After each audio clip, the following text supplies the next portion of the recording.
Have you ever wondered how people make medicine out of plants? Let me show you one of the most simplest methods of making medicine out of a plant. Today we're going to make what's called a tincture or an extract. This is usually an alcohol-based extract where you've extracted the properties, the medicinal properties of the plant, and then you're going to use the resulting mix as your medicine. These are typically dosed out by the drop, and if you stay tuned to the end, I'm going to give you the proper ratio and the proper dosages for a tincture. So you're going to need a few things before you start. One of the things you're going to need is a cheap kitchen scale. You can pick this one up for about 15 bucks or one like it. All you have to do is make sure that it measures by the gram. We're going to use the metric system for this because it's going to be the most accurate as far as dosing later. Then you're going to need a jar. You can use one of these. I don't need anything this big, but you can use a mason jar. Or if you don't happen to have a mason jar, just get an old salsa jar or an old relish jar or whatever you happen to have, as long as it's cleaned up and as long as it's glass. Now, the type of alcohol you use is important. You're going to want to make sure that you use an unflavored vodka, and oftentimes 80 proof is just fine, which is 40% alcohol, depending on the herb you're trying to use. If you want to make sure that you're getting all the properties, feel free to just use 151, which is 75.5%. That would be fine. You can use it for all of them if you want, but for some people, that much alcohol is kind of strong.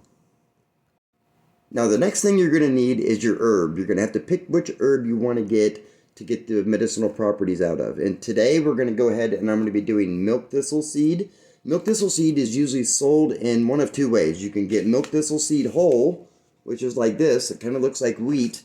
And then you can get milk thistle seed powder. If you do use milk thistle seed whole, you need to make sure to grind them up as fine as possible before you go to put them in your tincture. No matter what herb you're using, grind it up as fine as possible. You want to make it as close to a powder as possible. This will release more surface area and make the bio compounds that are in the herb a little bit more available and easier to extract. Next is your ratios. This is probably one of the most important things. You have to make sure to keep your ratio the same. And what I mean by ratio is whatever amount of herb you use, you have to consistently use the same amount of alcohol every time you make it, so that way every batch you make is consistent and the same. So, because I make this professionally, I usually make larger batches. So the general rule of thumb is you're going to want to weigh out your herbs first. So if you're making a larger batch, you would use 100 grams of herbs per 500 milliliters of alcohol. This is going to make sure that every time you make the batch, it's going to be about as close to the same as you can possibly get it. Now today we're using a smaller batch. I'm going to make a smaller batch as if I were making it for just myself or for a family. In this particular instance, I'm making it for a friend. So it's kind of just for an individual use. So I'm going to use a smaller batch. Now the way I'm going to do that is I'm just going to use 1 ounce of herb. Now that's 28 grams. It's not 25 grams, but that's okay. In this particular instance, that small amount isn't going to make that much of a difference other than if I have to be sure that I'm going to use 28 grams every single time.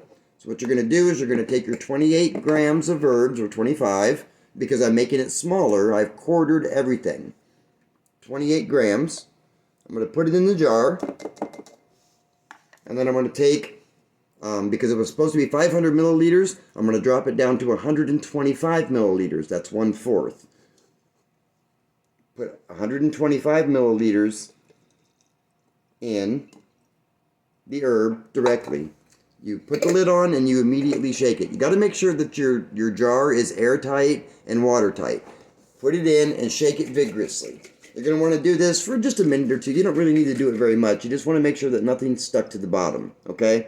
Now you need to do that every single day for 3 weeks. 3 weeks is the magic number. Not 4 weeks. I mean, you can let it sit longer. That's just going to maybe potentially get some more compounds out. But 3 weeks is the bare minimum. Shaking it every single day.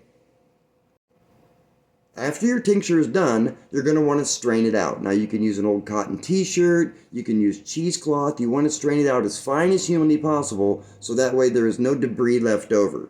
And when you go to dose it, the general rule of thumb for this is going to be like this. So for children, you're going to do 3 to 5 drops per dose.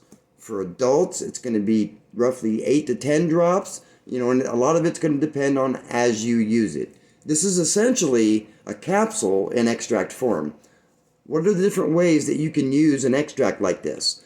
The most efficient way to use it would be to take those 10 drops and put them directly under your tongue and let it sit there until that sting goes away. The downside to using 151 alcohol is that's going to burn like crazy. So that could be a little bit harder, but it's going to be the most direct way to get it into your bloodstream. The other option for that, put it in whatever beverage you have. You can put it in your food, whatever. If you put it in your food, it'll actually cook out the alcohol, but the properties will remain behind. You can put it in your beverages. Try to avoid putting it in milk, but that's the easiest way to take them. The most efficient way to take it is to leave it under your tongue so it has more of a direct access to your bloodstream. It's going to avoid your digestive system. If, however, you just can't do it, then you put it in your drinks or your beverages or whatever, and you can just drink it that way. So hopefully this cleared a few things up. This is one of the easiest methods. This is probably the most potent method, short of fermentation, for making herbal medicine. And if you'd like to see more videos like this and more how-tos on different ways to use herbal medicine, make sure you let me know in the comments because it really helps me out.